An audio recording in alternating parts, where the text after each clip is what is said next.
All right, hey everybody, welcome to Indie Game Oases, Indie Dev Oases. So the idea here, my name is Jerry Gibson. I'm the chair of education and advancement for IndieCade, and I used to live in Los Angeles, where there's this amazing, thriving, vibrant community. And then I moved out to Ann Arbor, Michigan, which is a cool town. It's a really cool town.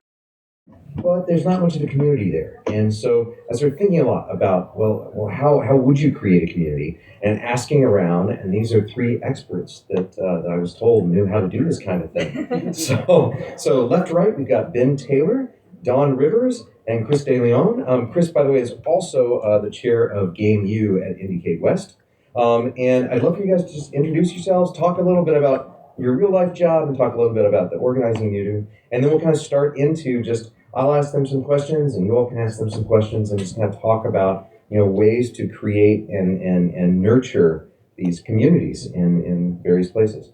Cool. So I'll start off right off the bat and say I work for the IGDA. So I volunteer for the IGDA, which is a very large international Game Developers Association. It's a 501c3 organization, and that just gives it tax exemption status. And there was a IGDA in Rhode Island before I came there. The company I work for is Hasbro, which is a big Fortune 500 game company. Monopoly, Scrabble, Clue, those sort of games. My Little Pony, Transformers, whole gamut, And but the really interesting thing is that even though Hasbro's headquarters is in Rhode Island, there was a company there called 38 Studios, which bombed. Like, it totally went under and devastating for the community. So games in general in Rhode Island kind of a bad rep.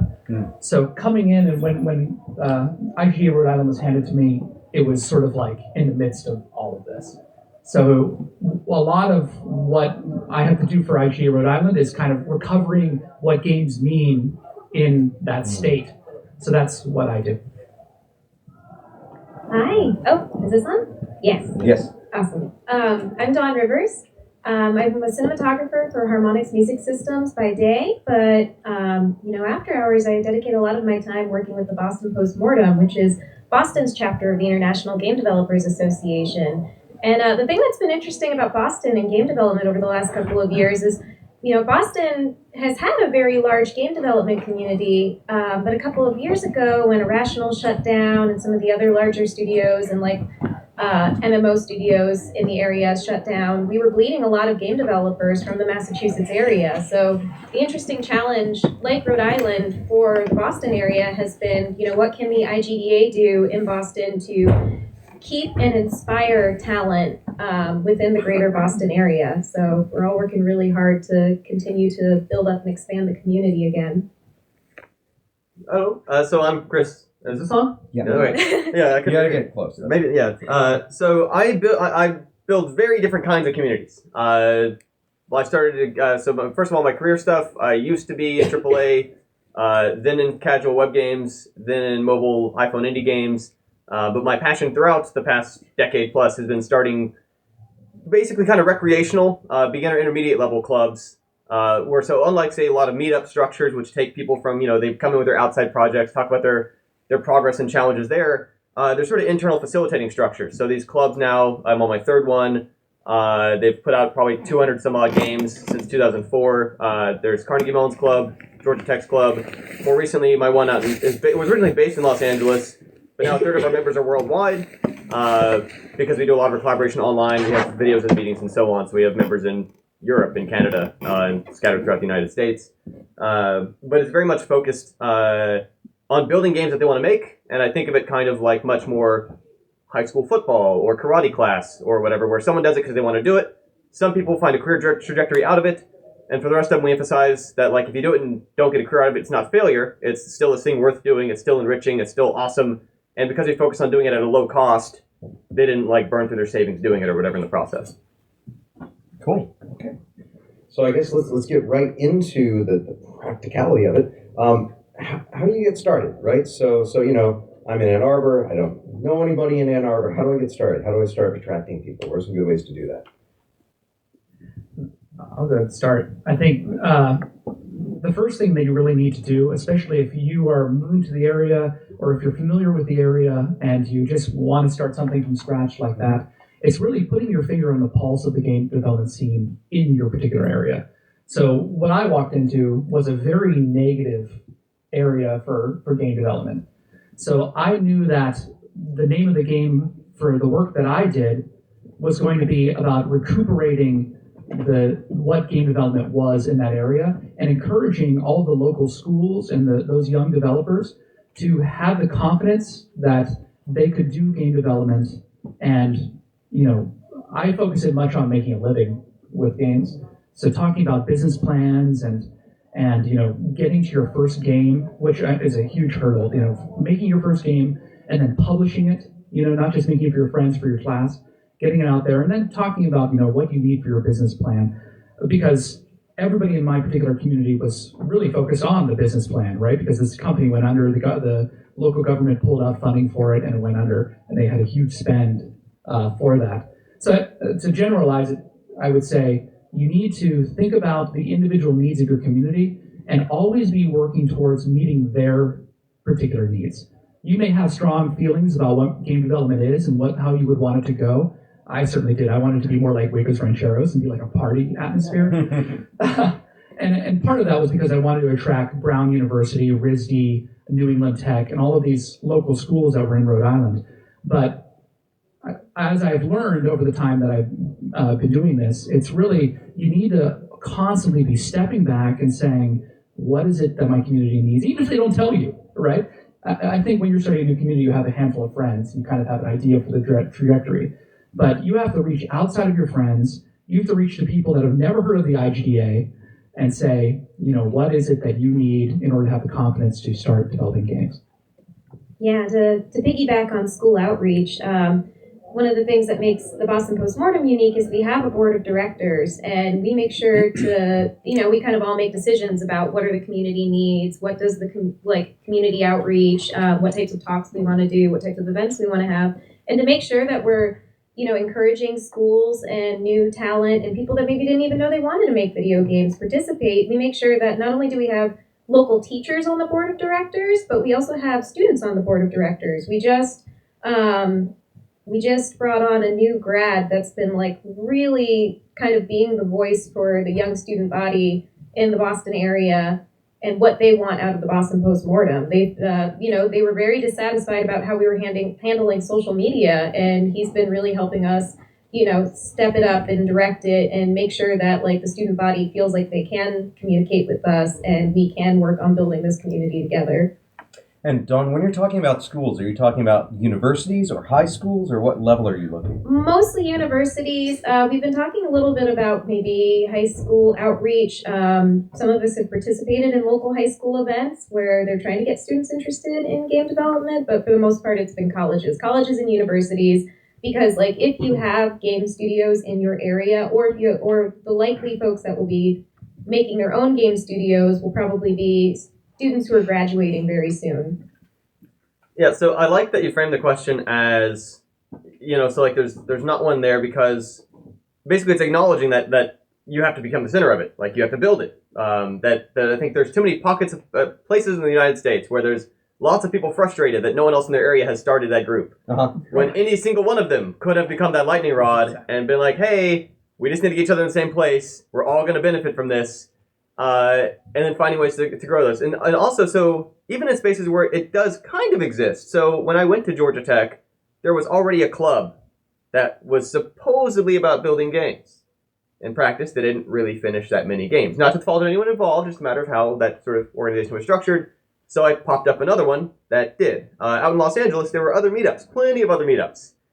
But they weren't the type of game development culture I was after. So I went to a few of them. I said, would you all be interested in this group becoming a group like this one? Took a kind of straw poll. Most of them weren't interested, wasn't their kind of thing. Found a few people who were. Those became some of our first few members of the other group, which did things a different way. And these aren't in competition with each other. There's a million different ways to operate, and just like in the game industry, there's dozens and dozens and dozens of giant companies all doing things very differently. There's room in the ecosystem out there for lots of different ways for people to making games together, finding each other, or even if they can kind of happily coexist with one another. When I was doing the Los Angeles group, because I didn't have any other routes out there to find other people, besides trying to go to a few other kind of like meetups that again were kind of themselves having their challenges, I just started growing a mailing list. I made a YouTube video about, hey, I'm starting this group out here. Here's what it's about. Here's kind of our gist. Here's the link to the mailing list if you want to sign up. And once I got enough people on that, which probably took 6-8 months of me writing blog articles about it, me writing entries about it, me making more videos about it, kind of going around handing out cards or whatever I could do. Once I had enough numbers, then I could be like, hey, everybody, we're going to have our first meetup. In this case, I didn't know any better, so I rented a room at a hotel, or like one of the meeting room spaces, which is fairly expensive, it turns out.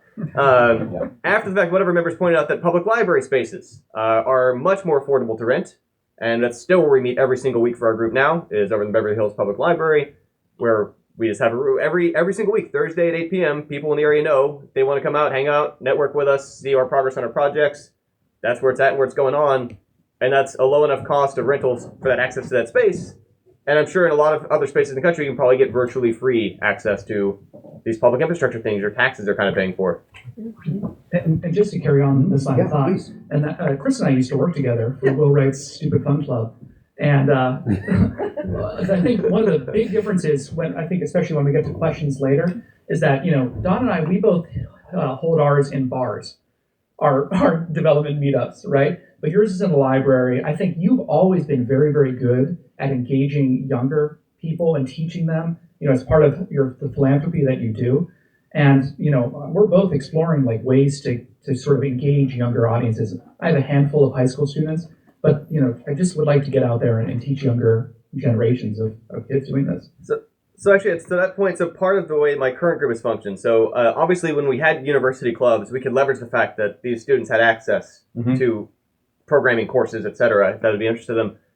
This newer club, because obviously we just have people who they have day jobs doing other stuff, or they're setting up equipment on weekends for other companies or whatever. I've got now video courses that teach them to write their first program or two, to walk into their first few games. Those same video courses are used by people elsewhere, but we have kind of a structure built into, if you're new to this, totally new to it, here's kind of a process, and it puts everyone on the same page of they know kind of the same programming languages as a basis. They have kind of a similar philosophy to it of what kind of shortcuts you have to take if you're all making games part-time, non-commercial, that kind of stuff. But it just avoids this, because some of the challenge you get too is you'll draw on people who they know completely different platforms, have completely different objectives, completely different interests.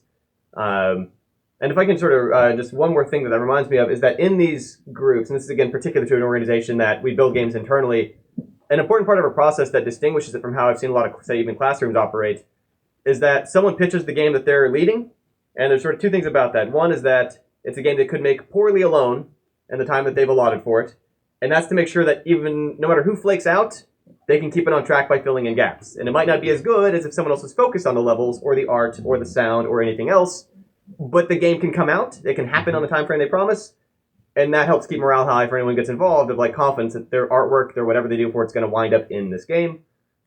And that also, that way they know what vision they're signing up for. I think one of the challenges I've seen coming out of some university classrooms is they'll get people together and be like, okay, we're going to bunch you up into groups where each team has one artist, one programmer, one whatever, and then figure out what you're doing. And inherently, like, one wants to make an adventure game, one wants to make a shooter, one wants to make whatever else. And instead, if someone's like, hey, here's like a mock-up screenshot of what we're going to do, here's what it's about, people know exactly what they're coming on board for. And because all it's driving in this case is their passion, because they want to make this thing. They want to learn these skills to do that. And it doesn't work out as nicely, I found, if they get surprised by, I'm making a small RPG instead. It's not my cup of tea. And Chris, you've always been really good at sort of gamifying the metagame of creating games and setting rules that have worked really well. I want to come back to that one in a little bit, but I wanted to ask, like, all three of you have kind of made passing reference to various technological things that you used and tools that you used. And Chris, you said that you spent like months building up this sort of technological presence, this online presence, before there was ever a physical presence. Could each of you kind of talk about what you think are like the critical tools that you have to use to get the message out there and gather people? I mean, like, social media, like every social media channel you can is like critically important. Twitter is like our lifeline. Not only does it let us like reach out and target different communities.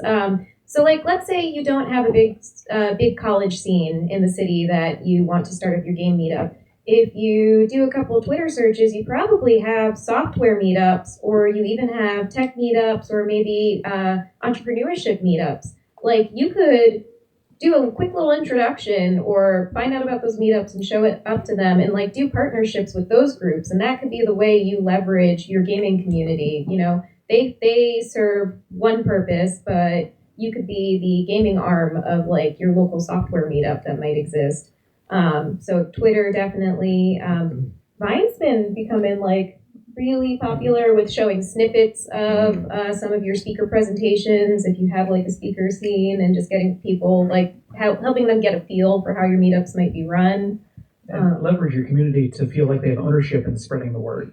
Mm-hmm. So, you know, with BPM, you guys post your own things, but also so many people in your community, you know, are always posting. Yeah, we have become very adamant about sharing other meetups within our community. Like you said, you know, everybody can coexist together and help each other up, and that just makes the community stronger. So, you know, we use Facebook, blogs, and Twitter to make sure that we're constantly promoting anything that's happening in the tech scene that could be helping the community stay strong. And I'm sorry, just real quick, I wanted a little thing that you said there about sort of co-opting other communities for this gaming purpose.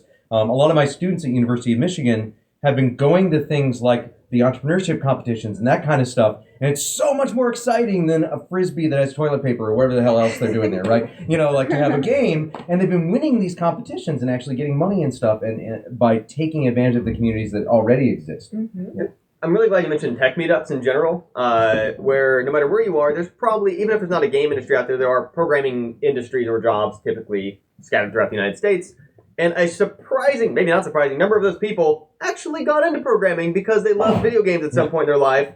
The career thing didn't quite work out on that track, and now they're doing back-end somewhere or other very important, solid, probably better paying work, but not games. And in the meantime, when they went through school, for the kind of people maybe going to a lot of these meetups, game development was the kind of thing that you needed a huge budget, you needed a studio to do. Unity wasn't prevalent. The courses weren't out there on Lynda and Udemy and everywhere else to like learn these things on the weekends if you care to. And if you just find these people and are like, hey, video game development got easier when you weren't paying attention, come do it with us. You'll be surprised. I mean, I'm like, hell yeah, let's do it. Yeah. And you can, and meanwhile, again, you're helping those groups when you go there, either as a speaker for them, if you go there to try to help just sort of build that arm of it, because, hey, it's not competing with the other stuff they're doing. If they're building like mobile security apps or other stuff, studying those things, that's great. They actually would rather you kind of take their kind of like head in the cloud game people out of there and let them focus on doing seriously things. It's helpful for everybody. You mentioned also, so Twitter communities. I have a sizable Twitter following as game devs like you, formerly hobby game dev. And the thing I've sort of eventually come to realize after many years of actively blogging every week for 6 years and growing that community, etc., is that no matter how many people you reach on Twitter, you're reaching them when they're in the state of mind that led them to check Twitter, which is a certain state of mind that they're in, and it doesn't even matter. Like, they might be a very smart, focused, attentive person, but when they're looking at Twitter, they are distracted from something they should be doing, and they're not in the same headspace. So increasingly, it's the same lesson from like kind of online web sales stuff, which embarrassingly I have to read about and look at because of my business stuff. But that like mailing lists are much more useful hooks into people's lives. It pops up to them. They have to make a commitment to agree to something. It shows up in their thing on some sort of regularity. But so increasingly, it's become an interest for me to how do I take what might be larger numbers of Twitter followers, YouTube subscribers, etc., and drive them towards growing a mailing list where that's much easier to take action with or grow a group out of than like sending out a fortune cookie piece of slip of paper in the ocean and be like, hope someone reads this tweet. It's just not the same level of commitment someone got in on. I'm going to second what you said because I wanted to be Facebook and Twitter and things like that. We tried doing the initial spends for Facebook ads. So we would put on a meetup and we throw some money at it and see if that got a result. In the testing that I've done, it has not yielded good results at all. It's not been worth the money. Our most successful mechanism for reaching out to our community, meetup.com. And through the same mechanism, email. They'll get that pop-up email. It tells them when the event is. Don't do it too far in advance. If you do it 3 weeks or 2 weeks, even 2 weeks in advance, they'll forget about it, right? So within that 1 week, that's when you send it out. And you mentioned guest speakers, and I know that exactly because we're talking about communities where there's not a community yet, it can be hard to we don't have the studio down the street to get someone from. It's 2016. Wi-Fi is pretty solid, and so is Skype. Our club has monthly guest speakers. At this point, 2 or 3 of them have been remote. We have another one coming up who's long distance as well from the East Coast. It's pretty easy for them to dial in. You either rent or one-time sunk cost buy a projector. You can have anyone anywhere in the world speak to your club. Many people love that opportunity, and especially it's convenient for them. They do it like at home in their apartment after their workday ends, and at places like IndieCade, you will just find people like, yes, give me an opportunity to speak to people. I would love to do that. It helps them also. And that's one of the pros of getting under the umbrella. If you want to have a more formal meetup, being a part of the International Game Developers Association umbrella, because as a nonprofit, they can try to help you rally fundraising. Like if you're really in need and you're just starting up, I think IGDA has helped Boston Post-Mortem get a projector, some early HDMI equipment stuff, anything to try to help facilitate the growth of game development under that umbrella. Like they're really, really good about that. And the second one Chris said as well, we've gotten speakers in from Korea and things like that, teleconferencing in via Skype. It's been very, very successful. Because you can also get speakers with greater titles under their belts. With the creator of the rooms come in. Yeah, and it can sound distancing of how different is it in the video, but it really makes a big difference when they can ask live questions, when it feels like they're there for them, and it just helps people see that there's people in the world making games happily, successfully, the kind of games they want to work on, etc., and feeling that connection to that versus it being something far off or elsewhere. Additionally, you can bring in multiple people at the same time. So Chris has a few times now been part of. I do one lecture in my class at University of Michigan where I just for 2 hours have my friends call into the same Google Hangout, and invariably afterwards people are like, "Man, that was super fun. We should do this again." And I'm like, "All right, come back next semester." So so that kind of thing can work out really well for you as well. Ultimately, it's about delivering value to the community. Mm-hmm. So they're there in person, right? You're the conduit to value into their community. So the other, and I'm going to come to audience questions in a little bit. The other huge question I have is, say you already have an existing community, but it's one of those communities where just games aren't being finished, right? How do you overcome that hurdle? Is it best to rebirth the same community Phoenix-like to arise with new games, or to just start something new? What are your thoughts on that? Because I know you have a lot of experience rebuilding, with Rhode Island, right? Yeah, exactly. I mean, that's a learning process for me right now. But what I've chosen on is there are a few developers that have published and released their games, and there are Gama Sutra articles that say as much as what I'm about to say. But once you kind of put your finger, you recognize who those people are who are kind of becoming your local champions. You just really nurture them. You say, bravo for releasing your games. We're always saying, go check out this game. We blast our community, say, hey, go check this out. Local developer published it. We're going to be doing a press event very soon where we're going to get all of the local developers together in one place, like a Dave & Buster's or something. Cool. And we're going to bring in press junkets and say, please, spread the word about these developers. And then I think it's really about showing the utility of making games. I know you're going to have a million things to say about this. I mean, you can learn so much making games. If your full-time job is software engineering, you can just kind of have a very frictionless, fun way to learn something new. If you're an artist, it's a way that you can build up your portfolio, things like that. So it's really focusing on what the utility of game development is, showing that, hey, not only can you learn something, and that's typically your first few games are the action of learning something, but then saying, you've learned something. Now it's time for you to make some money and try to sustain yourself to some extent with your games. And that is a big hurdle that's going to take a lot of work for us to figure out how to do that and show that any game development community in Rhode Island isn't going to be another 38 studios. This is the genesis, like a phoenix, of the new guard, and then we'll bring them out to elementary schools and things, and we'll get the word out that game development doesn't have to be a scary thing; it can be a profitable thing. You go.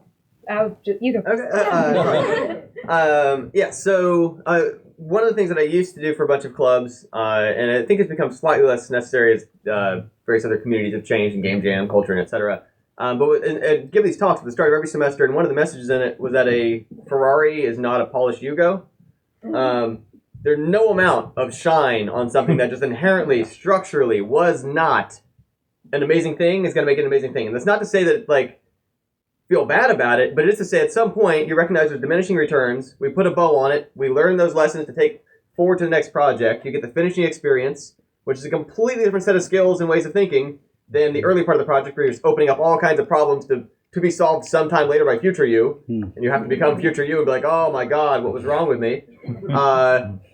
And then that also gives you the distance to learn from it, because while it's your active project, it's impossible to learn from it because it's you at the time. And after the fact, you can be like, pass me with an idiot. And you can learn from it better. So we very much just encourage, like, we set the deadline and when the games are going to get done.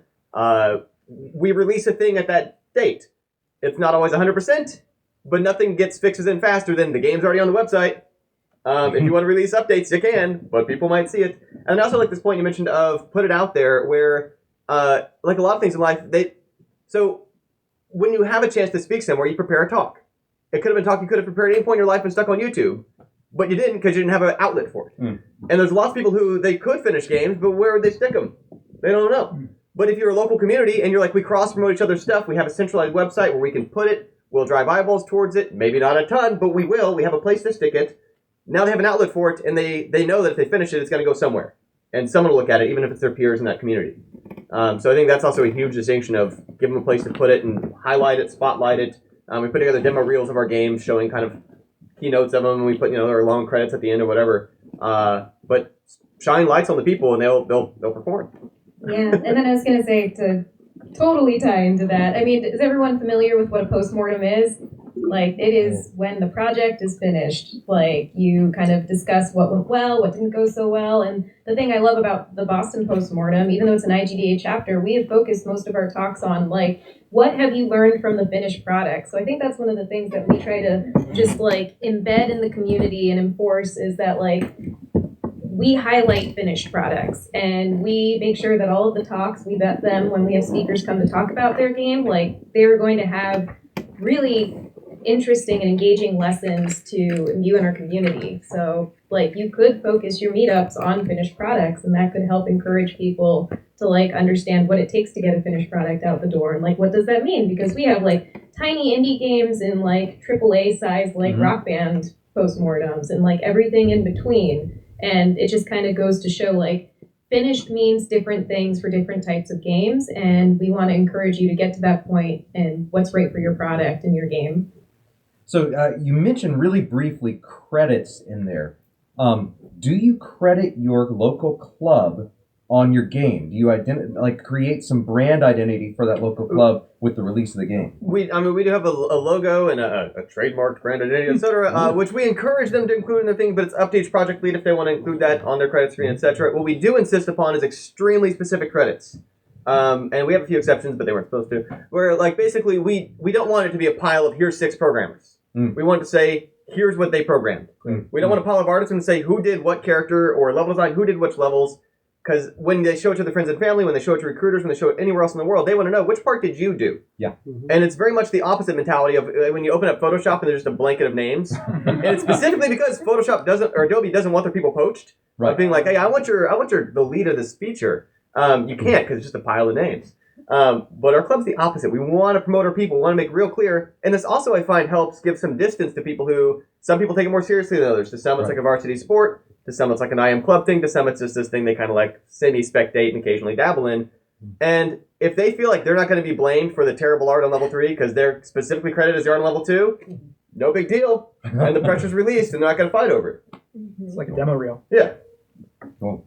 So, please talk about, like, a typical weekly meeting. What happens? What happens each week in your meetings or each month or whenever you meet? And how often do you meet as part of that?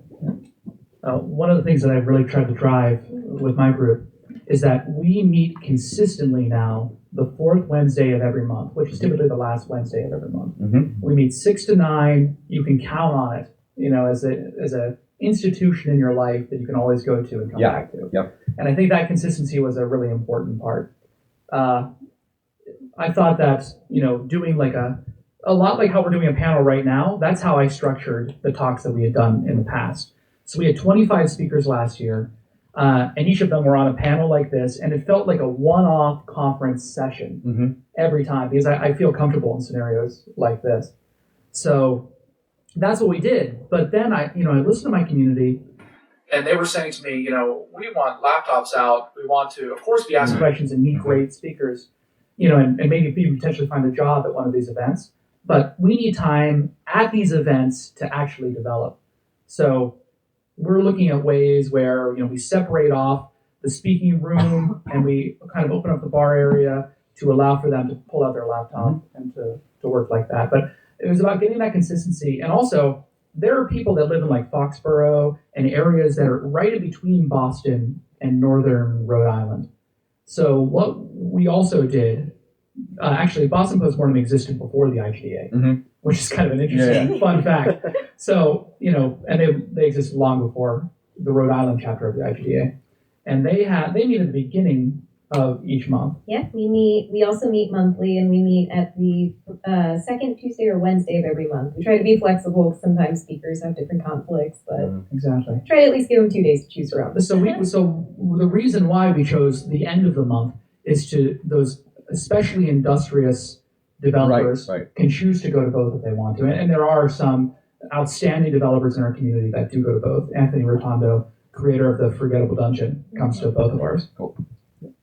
So we meet every single week, and we sort of do the opposite. We do not have development on site. Our meetings are specifically the project leads of each currently active project gets up there, shows, here's our game right now, running on the projector. They highlight what's new. We got a toaster from Tim. Nick made it so the rat can climb up the table leg. Check it out. And this gives them a sense that every single week if they do stuff, it's going to get highlighted. People are going to see it. Every single week, so it's a bit like when I was in graduate school, my progress on my thesis would happen when I had a meeting scheduled with my advisor the night before. And however frequently I had those was how often I would chip in progress on it. And then eventually it came together from enough weeks of that. Same philosophy here. Part of why we meet every single week is if you can start going 2-3 weeks, because we are in an environment where stuff happens to happen between meetings, it will happen at that frequency. And when it was less than that, so I gave a talk a couple years ago at GDC, which recently is free on the Vault. So if you look it up, extracurricular clubs, game development, such as GDC Education Summit. But I interviewed 9 other clubs for that. And one of their situations that a lot of other clubs and colleges ran into was that if they met every 2 weeks, once a month, etc., and because they're kind of semi-production focused, like they'd lose progress, they'd lose their thread, they'd fall off the track. Just because as soon as your kind of brain is in the habit of like Wednesday's the night when I chip in on this thing, you stop scheduling it, or you start spending too much of your energy kind of get that wheel turning back up again. All the progress we do is between meetings, which I find is also good for people who have varying levels of flexibility in their availability. For some people, that's hours on a weekend. For some people, it's 15 minutes squeezed in here or there. For some people, it's waking up early in the morning. For some people who are totally different time zones, it's whenever it has to be because it couldn't be at the same time as our meetings anyway. But yeah, so we do, in addition to the updates, they also say what their goal is to get done for the next week. Right. And that helps them sort of think concretely about how do we move forward. And that has to also be very specific. So it's never, we're going to do more programming. We're going to add more art.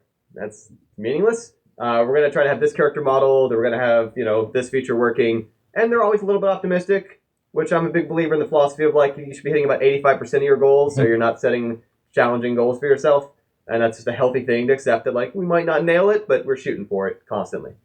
Yeah, so you're basically doing like a weekly scrum with each one of your teams. And I think in a previous conversation with me, you had mentioned that any team that doesn't, if you have weekly meetings, any team that doesn't show new progress for like 2 or 3 weeks, the project basically dead. Is that right? Well, so we don't let them die.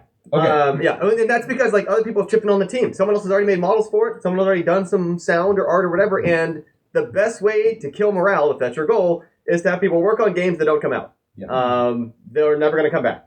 They're done. And we learned that very early on in our first club in 2004, 2005. That was how we lost a whole semester full of people and had to kind of start fresh the semester after, was some games that didn't get released, didn't get to the finishing point. So instead, there's sort of a layered fallback system where in the same way as the project leads fill in for, well, they remember had something come up this week, the artist couldn't be around, but we said we're going to have this character in there so the lead becomes accountable for, I'll make a crummier version and stick it in there so we have something. I'm the ultimate safety net behind those project leads, and if a project is not progressing, seemingly not going to happen, we've had games get pitched in every one of these environments where a lead disappeared, and sometimes it was the World of Warcraft, sometimes it was just very serious family issues, whatever it was. Other people on the team are still counting on that game, so then I sort of go in there and become the lead for that project to some extent. Likewise, kind of the replacement on the credit, etc. But it's not a hostile takeover or anything. It's a people, show's got to go on, and it's actually that confidence of I've got your back that gives people the chance to take those risks. If I'm going to try to pitch this, I can't guarantee my availability. I just applied for a new job. I might be going overseas for 2 months, but I still want to do this in case I don't. And I'm like, that's fine. Let's do it. We're going to build a thing together. It's going to be great. It's going to help everybody involved in it. So then that actually brings up an important question of for each of you, as an organizer of a community, how many hours a week is that taking of your life? Yeah, it's actually not too terrible. I think technology has been making it easier, and like I said, the Boston Post-Mortem, we're really lucky because we have a board, so we can distribute those tasks amongst like 5 different people, which is really great. So I handle part of the social media push. I handle the newsletters and make sure that we do our early on one as soon as the speaker is lined up, and then all of the follow-up newsletters between that, and like community outreach sort of stuff, going to the events representing Boston Post-Mortem at events like IndieCade or other things. I'm usually the representative for that. So maybe it's not too bad. Maybe like 5 hours or so a week, just making sure that we stay on top of stuff. We communicate via email, and then we make sure we have at least like monthly board meetings where we just kind of check in person and make sure that like everybody's staying on top of their work. Hasbro encourages all of its employees to volunteer. So I log 8 hours of volunteer time for this a month, and maybe there's an extra day of work on top of that. Cool. Yeah, so likewise, single digit of hours per week. So this is not my main work. Gamkedo is the name of our club. It's also the name of my training practice that I do over Skype and so on. My focus mainly is helping train people into game development, which also helps sort of feed into ways I help structure things for the club. But any given week, so we have our 1 hour meeting. Sometimes as short as 30 minutes if we don't have a speaker. A lot of us who are local will go to tacos after, hang out and chat for another hour afterwards down the street. Cool. Beyond that, there's 45-minute drive to and from because it's Los Angeles. So I guess that adds another hour and a half.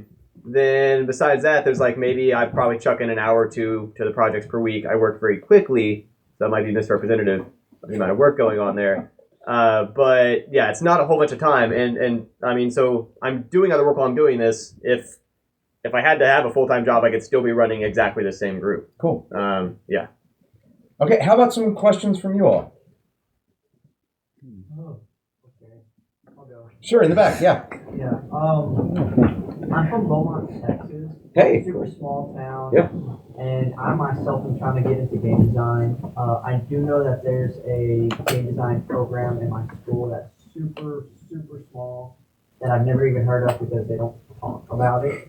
I'm a visual artist. I guess, how do you go about being like, okay, hey, we're artists, let's get together and let's start meeting up and, start learning how to make games and then start making this community because we're so passionate about games.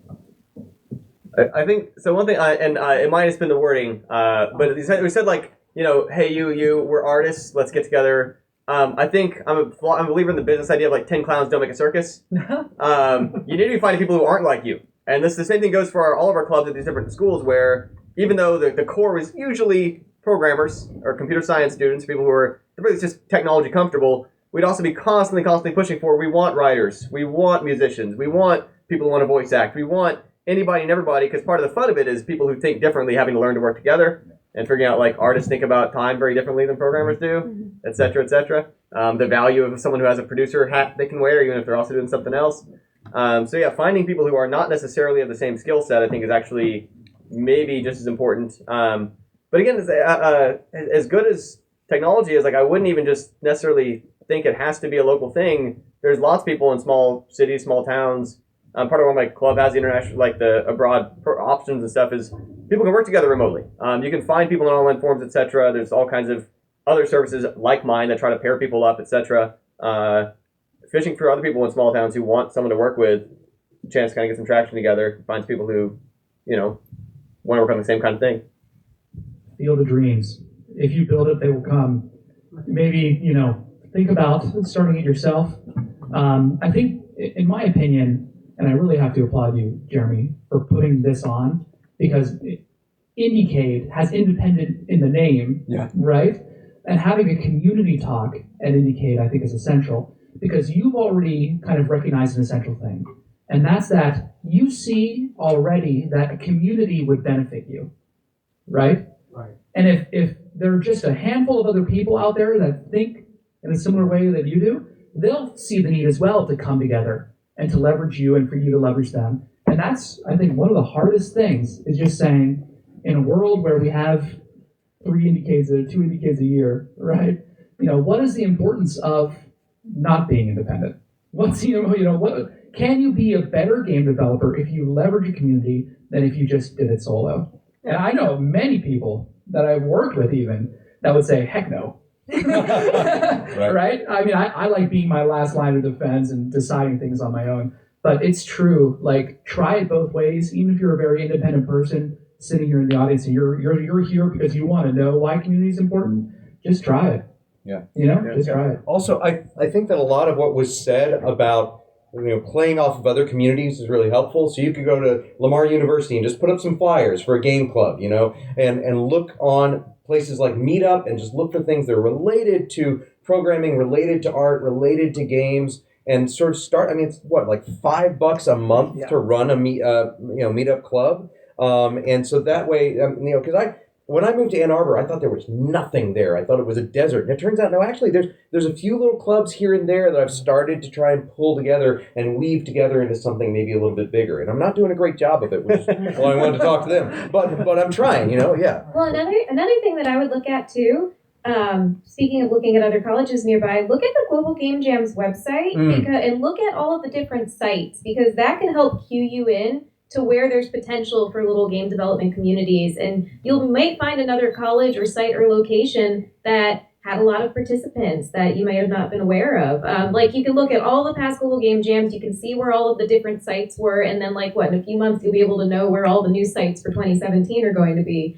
And that would be a great starting point to help you pinpoint other locations near you and other groups near you that you could, maybe either become a part of or help leverage or help work with. Yeah, focus on what it is you have to offer. Yep. And along those lines, I mean, like, if you personally, make the drive out to Houston for the Global Game Jam this year, that's pretty far, but you might find that other people much closer to you would be driving out and doing the same drive that you could start teaming up with.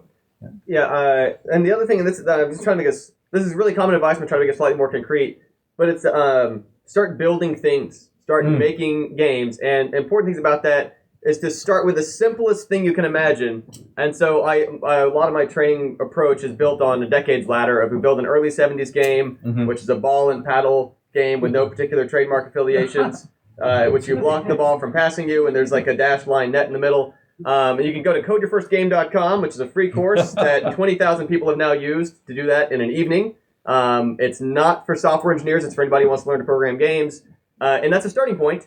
But then you can slap your own better art on it, you can put your own better sounds in, you can add your own features to it. And the kind of people you want to attract and draw in, or the kind of people who are going to see your group, see that games are getting made and they can be a part of that.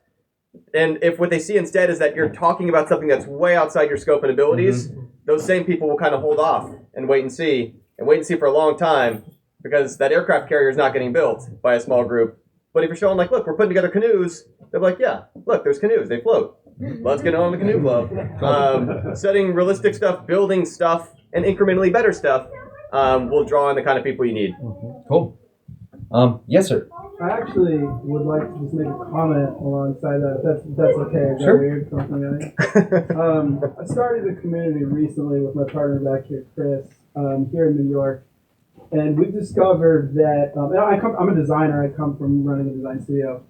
There's a criminally underserved group of creatives that people don't tap into. So here in New York, we put on events and we get almost no programmers that come to them. It's almost always product designers, graphic designers, artists of some type. And I think that oftentimes we look at coding and engineering and programming as the core of games, but that's changing so much because of the accessibility.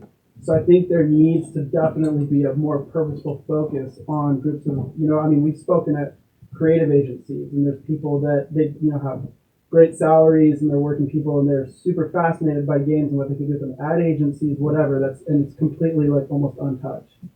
And it's funny because just in my personal experience, I run into all these groups where it's just programmers. And they're like, God, if we could only get some artists to come to this club. And so probably there's this other club that's like circling yours that's all programmers that, and so, yeah, and this reaching out and finding out what else is out there that they were all talking about, I think is really important. One of the things I think makes a club like ours function with people who have varied skill sets. So we recently got an incredibly talented artist, name's Angelo, in case I post this video, who just does work at a whole next level of quality than the rest of what us could do in art skill, like especially in the 3D kind of domain.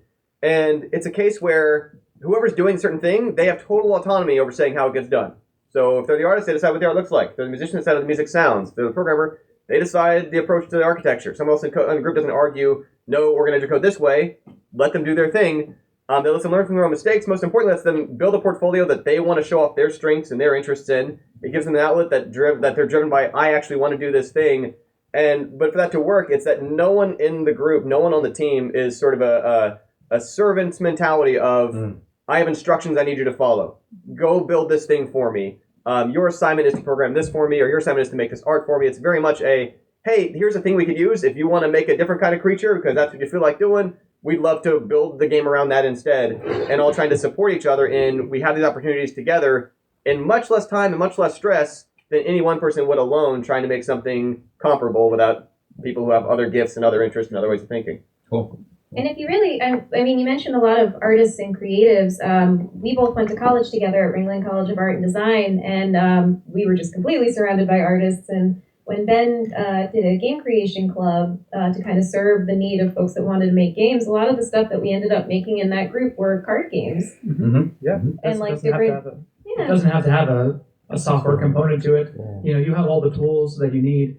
And I think, and Chris, I think you were leading to this, or you even said it, was that make your own game, and then that is the fastest way to see what it is you need, right? You'll learn a lot about yourself, and you'll learn a lot about what it is how you structure your ask to the community when you start doing that. Along that idea of making card games and board games, Ryan Schneider here and I worked on something through IndieCade a couple months ago called IGDA, the Indie Game Design Month, and it's going to be coming back in a few months. But the idea is it's tabletop games, which is 95% card and board games. But even if it's a digital game, it's something you put on a table and everybody sits around and plays together. So yeah. I was going to say, to that point, there's this law, and it's one of these just sort of joke laws like Parkinson's law, but on the internet that the fastest way to get the answer on the internet isn't to ask the question, but to post like a terrible wrong answer. And you'll just be flushed with people who are angry about it. And so basically, by virtue of building these bad, shoddy, clearly amateur first projects, you'll get people who they look at it and they just wince because they're like, that UI is wrong and it needs to be better. And they see their need there. They see the value they can bring to it when they're like, oh my God, they don't know what they're doing, but I can show them what's up. And that only happens when that thing exists in the imperfect state for them to look at and see how they can fit into it. Yeah. Do you have a question? Two part. First part, regarding card games and board games, you have to check out Metatopia. Okay. It's one of the family conventions. It's all about the creation of and playtesting of these games, including some digital games as well. Yeah, and there's also Protospiel, which started in Michigan but is worldwide now. They happen all the time, and it's just show up with your playable demo of the game and get feedback from other designers. Really cool stuff. Yeah. Let me quickly piggyback off of what you said. Do this event that you're putting on. Yeah. First off, and second off, Hasbro has a partnership with Indiegogo, where right now you can submit a game very much like what you described to us. And it'll go through this process where the community will vote on it, and the one that sort of rises to the top, there's a cash prize. You have publishing benefits from this big company, and it's just a way that all the things that you think you're lacking as an independent developer, you're going to get it through Hasbro. So definitely make it, submit it. Cool. And you had a second part. We talked a lot about geographical oases. There's also group oases. Talked about the non-gaming group before. There's also, you might like queer communities, bands of horses, boaters, all kinds of non-geographical groups you might already belong to. They're might be full of people who want to make games and never even thought they could do that. But no one ever brought the idea to them. One of the things I think is important to accessibility for any community making games, and it also goes back to this idea of these creative communities where the people who they don't have the programmer. So you mentioned like board game prototyping stuff. I'm very much from the rapid prototyping on the digital side spectrum, and I'm also sort of I'm a pinball enthusiast, and so I'm partial to the kind of games where you can only build them by iterate, change some stuff, iterate. Whitewooding is the pinball term for that. But in doing that, I think it's extremely important to be comfortable writing terrible code. To be extremely comfortable with, like, don't worry about the code or its architecture. You don't need a software engineering degree. Part of why this club, my current iteration, can function outside these programs is that the best computer science students weren't really, like, the kind of leaders in the club anyway, and it was never using that kind of computer science skill. A lot of game development, increasingly, as we can lean on engines like Unity, on strong, well-stable libraries that handle all the deeper guts of it, become about what picture am I putting where on the screen, and when and why does it move, and when do I play the sound effect?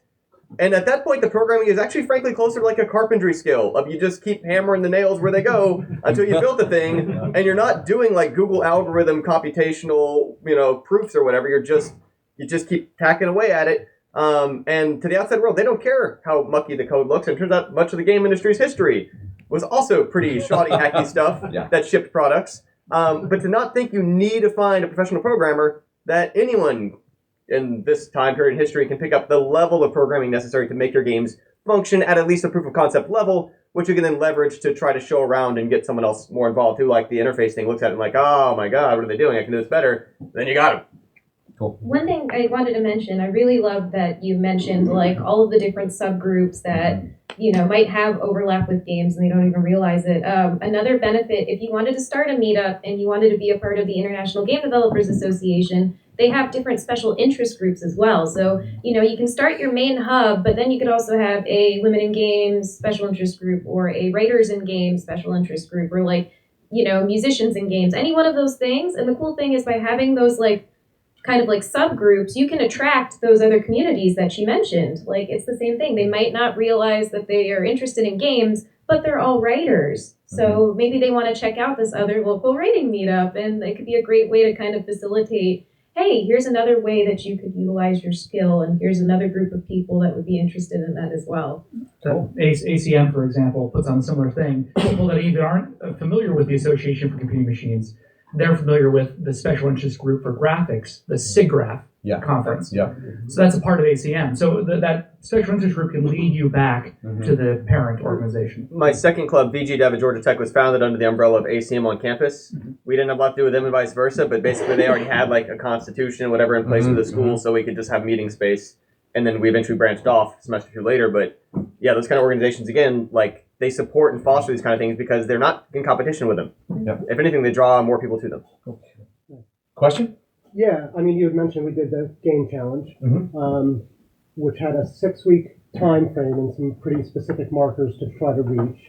I found the time frame really helpful in terms of knowing that I had a time limit, getting something done, finishing the prototype, and now I can kind of go back in and rework things. I've also, developed games, kind of breaking it into parts and saying, I know I need this artwork, I know I need to address the game mechanics. I wonder if you guys have an opinion in terms of making sure that something gets done, if you have found a way to approach that seems to work. I mean, you seem to run your group like an EA development director. I would say very much not like EA's development directors that I knew when I worked there. But and that's not the great people. They do good work. But yeah, so when the project is pitched, we vet our project leaders. Everyone else in the club can come and go, flake out, ad hoc, join a team, change their mind next week, say they're going to decide not to do it. We don't care. It's all good. We fill in for them. But project leads they have a duty to their team. They have responsibility as leader. So they get vetted.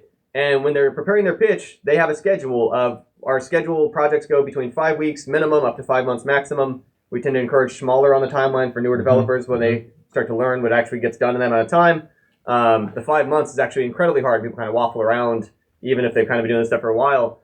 But they have a weekly schedule when they pitch of we've sat down, we've thought through what would have to happen. What are the features? What are the arts? What are the whatevers? Which weeks would those happen in?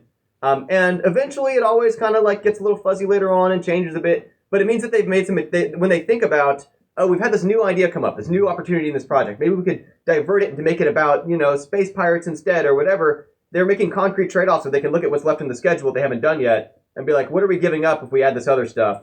What are we losing if we do that?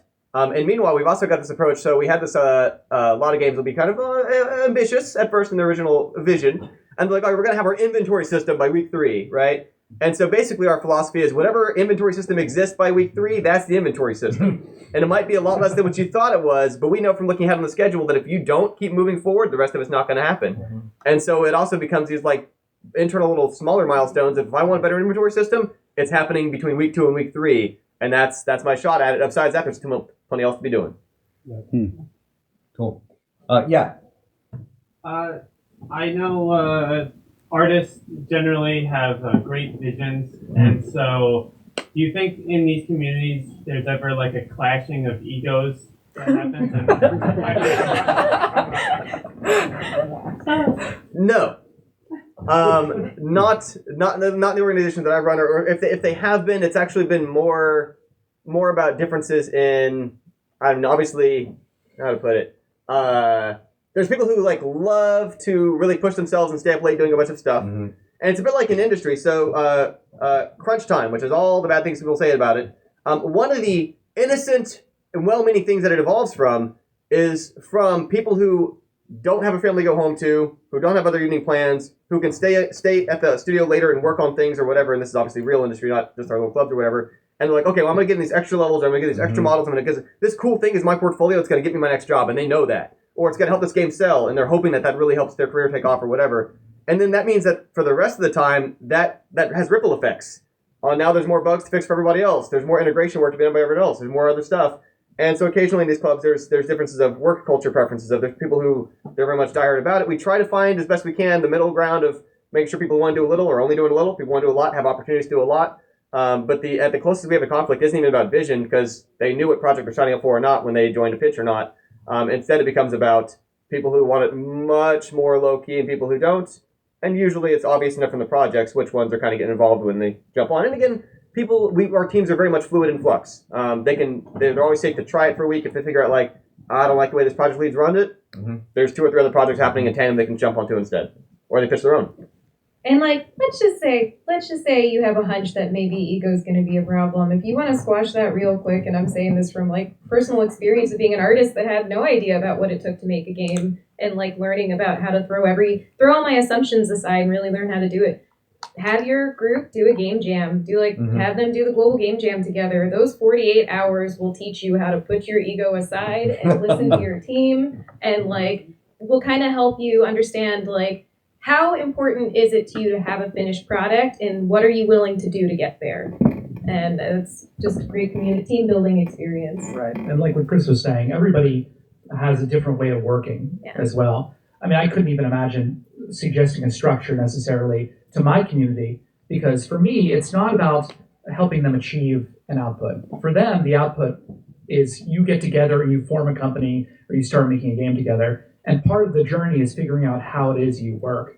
Like for me, I'm one of those people that does like to crunch.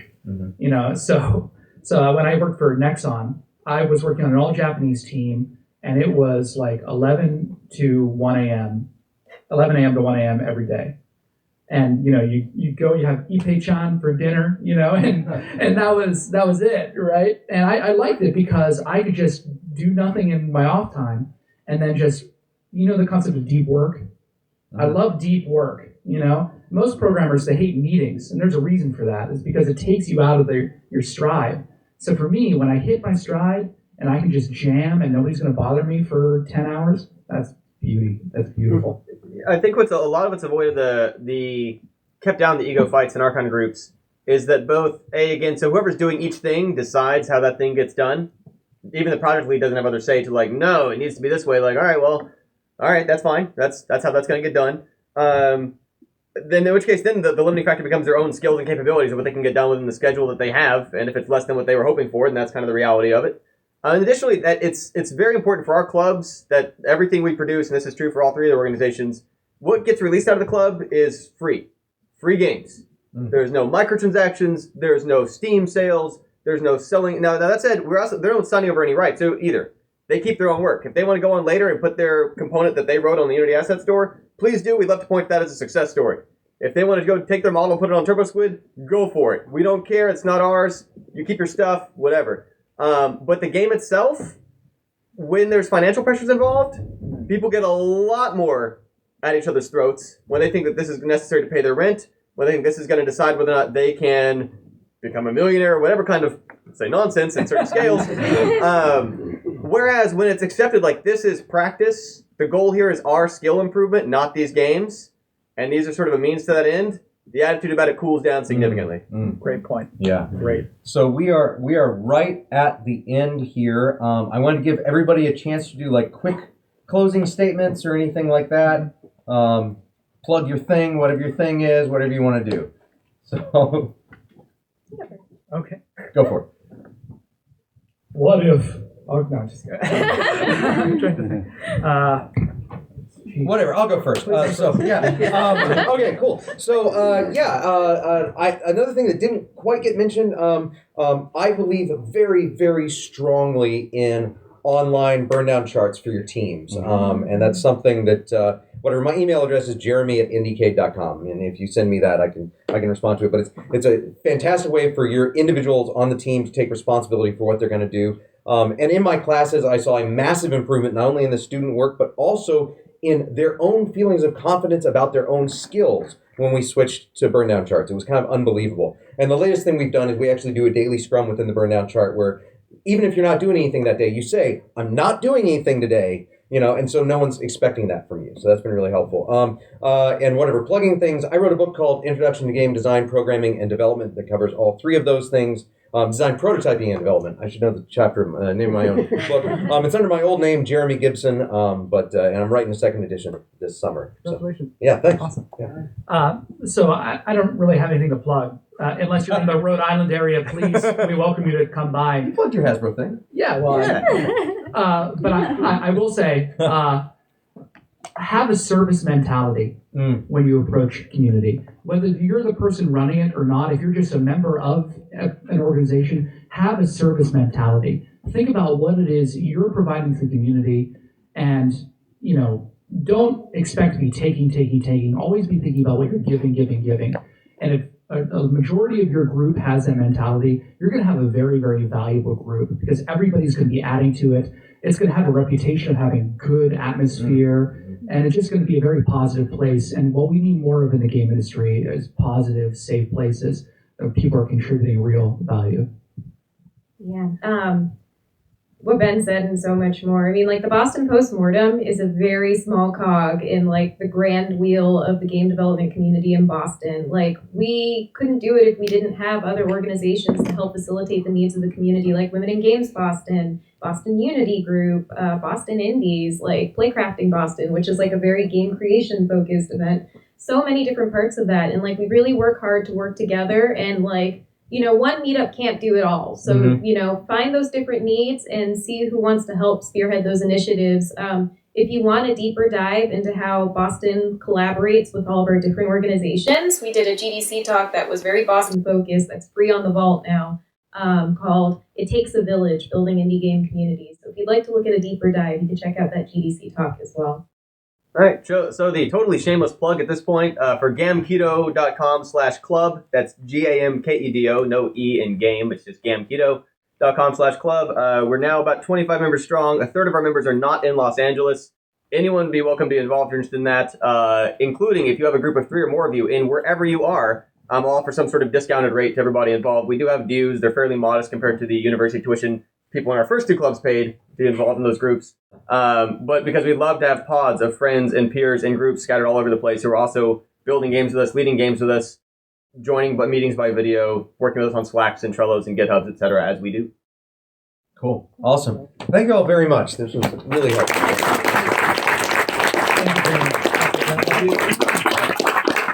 And thank you all for attending.